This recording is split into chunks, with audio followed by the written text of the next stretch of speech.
Which now let's move on to the 2000s. Okay. This is all looking more familiar. It's so funny because, like, man, the tonal change and like immediately. So let me tell you let me walk you through the list. Wow. Okay. So the 2000s, the top voted anime by r/Reddit is r/Reddit. r/anime. Yeah. Is Fullmetal Alchemist Brotherhood. God, your favorite. Yeah, your favorite. Second is Code Geass: Lelouch of the Rebellion. Base. Number 3 is Death Note. Number 4 is Gurren Lagann. 5 is Clannad. 6 is Bakemonogatari. 7 is Haruhi Suzumiya. 8 is Monster.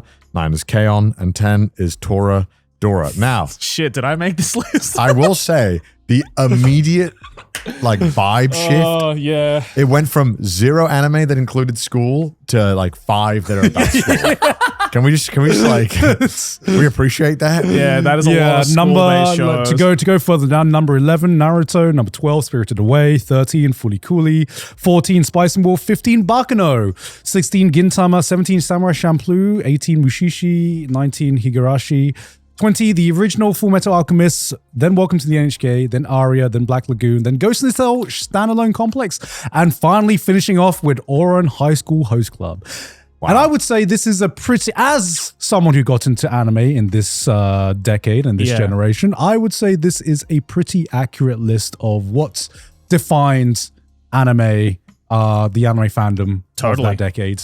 Yeah, because you got everything, right? Because you got the classic shonens like Fullmetal Alchemist Brotherhood.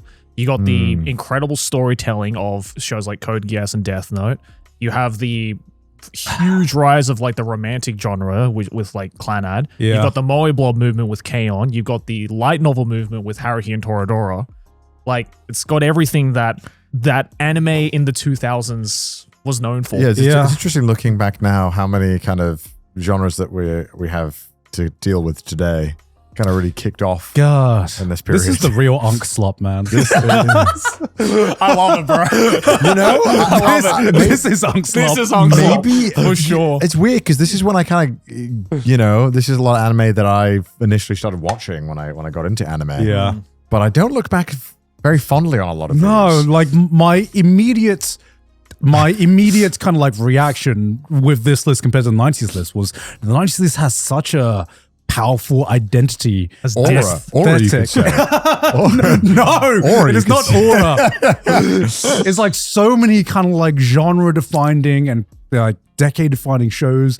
And in this one, I'm just like, I just feel like it's like, oh, here's just like a collection of all baby's favorite stuff, you know? Yeah, there is a sense that the 2000s list is kind of playing catch up with the 90s list in a sense. I don't know. I feel like it's a tonal shift, right? I mean, when you look at the violence, the themes of the 1990s, and then you go to this, and half of these are like friendship.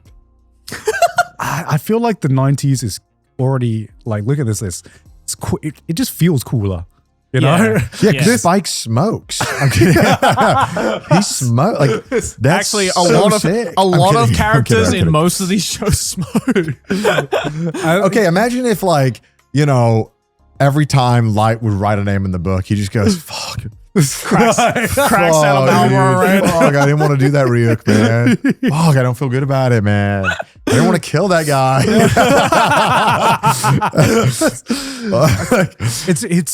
It's the, because I feel like with the 2000s, it's always going to have a challenge because aesthetically as well, this was when anime was going through a shift from kind of like, analog to digital. And I feel like the 2000s was a decade where studios hadn't figured out how to use the new technology that they'd been given as effectively than like the 2010s onwards. And I feel like a lot of the aesthetics you're going to see in these shows are more polished in the 2010s as kind of like anime is kind of like figured out, okay, this is how we use digital technology to its fullest potential.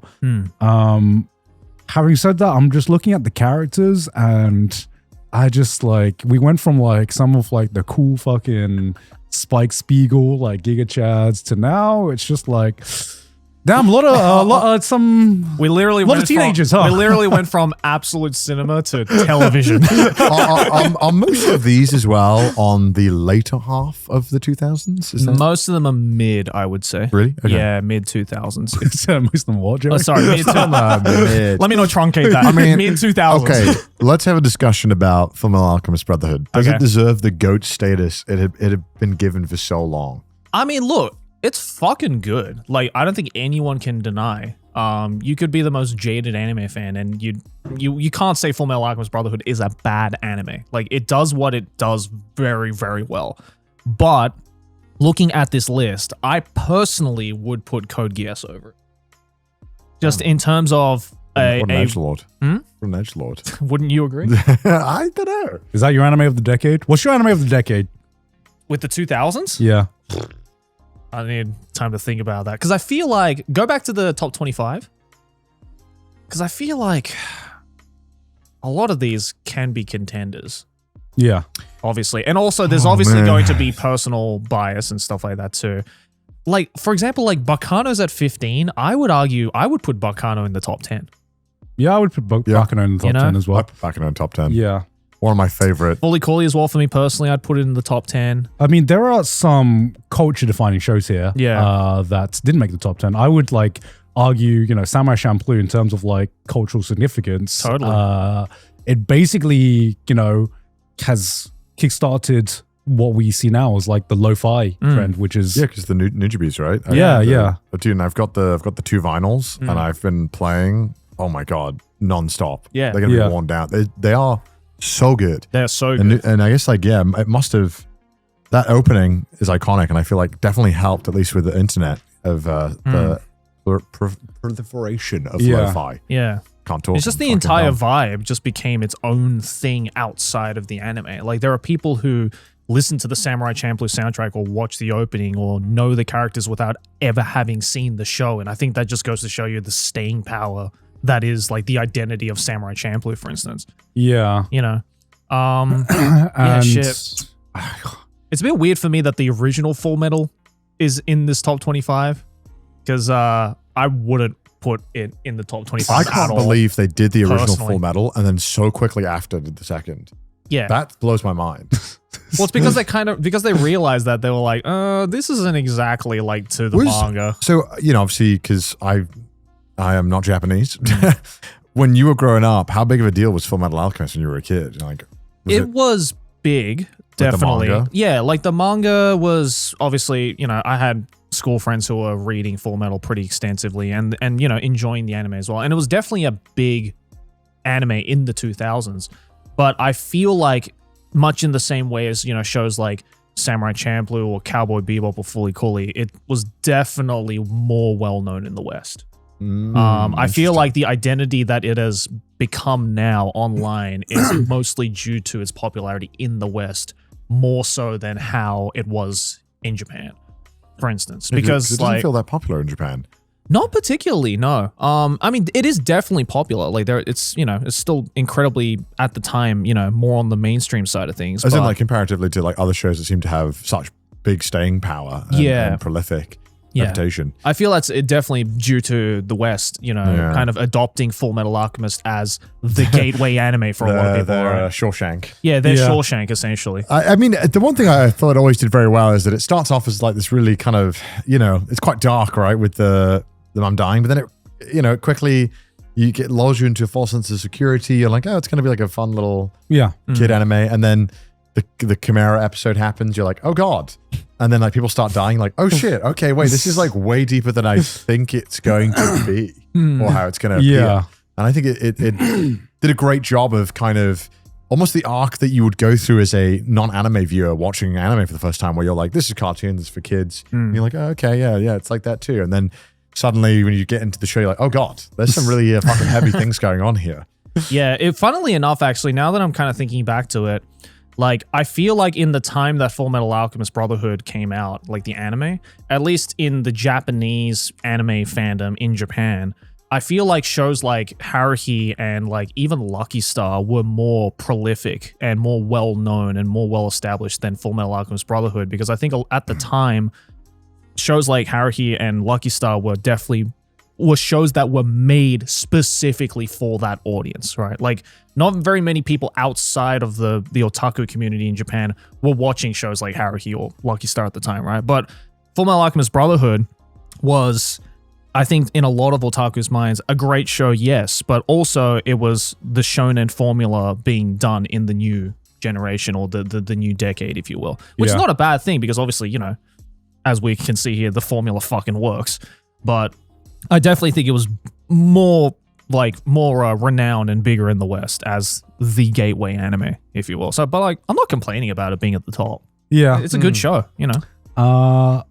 Also, can you go back to the list if that's okay? Can you go up to 90s again? All right. Okay, go down. I'm like, all right. You comparing and contrasting? Yeah. One big thing that has been an addition to some of the genre decade-defining shows. Cute anime girls. Yeah. Huh? Yeah, It's 2000s was the start of the Moe Blob movement with shows like Clannad, K-On, Toradora, even Haruhi to an extent. Like, it's the waifufication of anime, you know, where before, you know, obviously we had shows like Ava, you know, that started a lot of, you know, or I would say popularized some of the character tropes that we see in modern anime. And then you really see some of these characteristics be refined in this decade to be like, okay, we're going to go completely Moe Blob. Or we have Toradora, which is someone who someone who is unequivocally tsundere. You know, and we also see Haruhi as well, and the explosion of light novel adaptations. Obviously, Bakemonogatari is up there as well. It's a lot.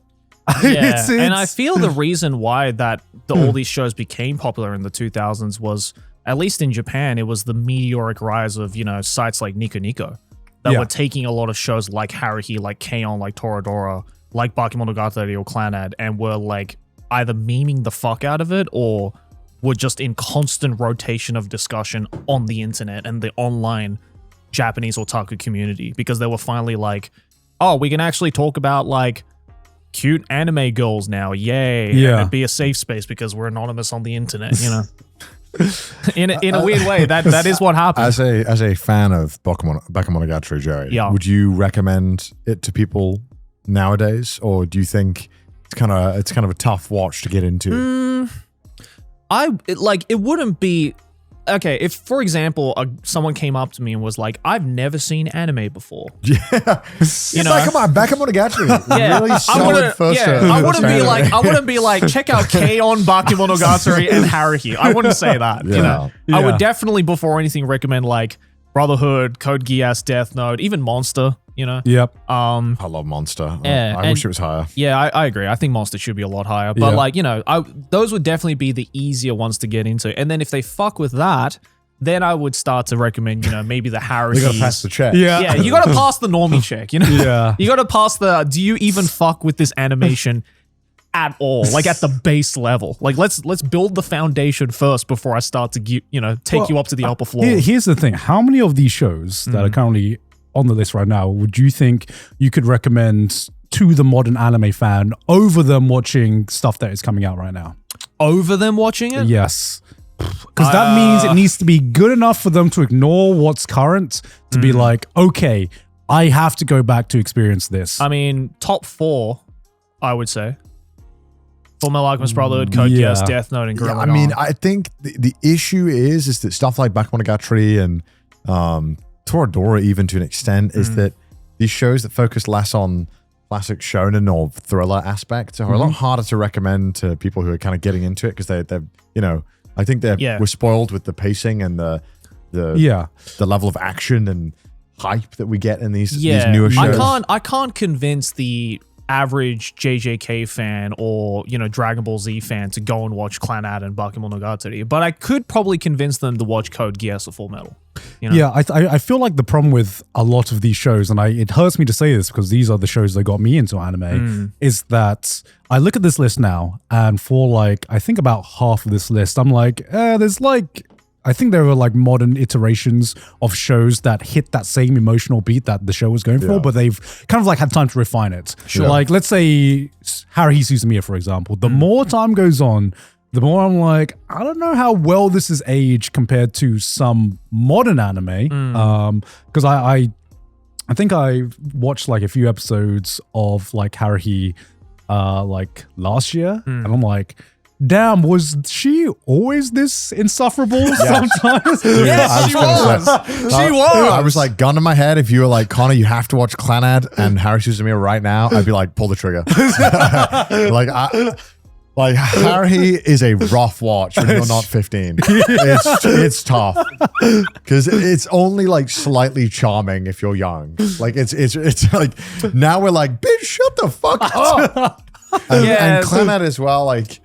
Dude, I think if you haven't watched Clanad, or if you only watched Clanad like 10 years ago, you forget how fucking annoying some of those characters are in that show. Yeah, especially just like Clanad. Like Clanad Oh After my Story, God. it definitely works well with all the build-ups Which and is everything. crazy because we could be like, yeah, watch a whole fucking Yeah. season of an anime Yeah. to get to one good season of another anime Yeah. when I Yeah. could just watch a good season of another anime. Yeah, I think the only reason why Clanad is so well, placed on this list is because of the power of After Story. Like if After Story didn't exist, Clanad would not even be in the top 25 Yeah. for me. Yeah. Yeah, and I think that's the thing, right? It's like I think with a lot of these other shows like Haruhi or like K-On! Or like Toradora or even Bakemonogatari, I think it was the novelty of the fact that there was not really a show that was like this when this came out, and because it was such a new thing for anime fans everywhere, that's what got them intrigued and got them into it. But now, as Garn said, with given enough time, like given 20 years in some cases, to build off of these like more primitive ideas that these shows were exploring, it is a little harder to like go back to it. Yeah. I think my personal favorite on this list of this year is probably Monster. Oh, Monster is I think so Monster good. is such Monster's a a masterpiece. Yeah. just for Johan as a villain alone. He has Timeless. aura. Timeless. Timeless. I would Yes. say timeless. Yes. But like such a fun show to watch. And if you're looking for just a really cool show that has you on the edge of your seat, although it takes a little while to get there, Yep. Monster is definitely a show that you should watch. If you are an anime fan, you haven't. Yeah. I think personally. Yeah.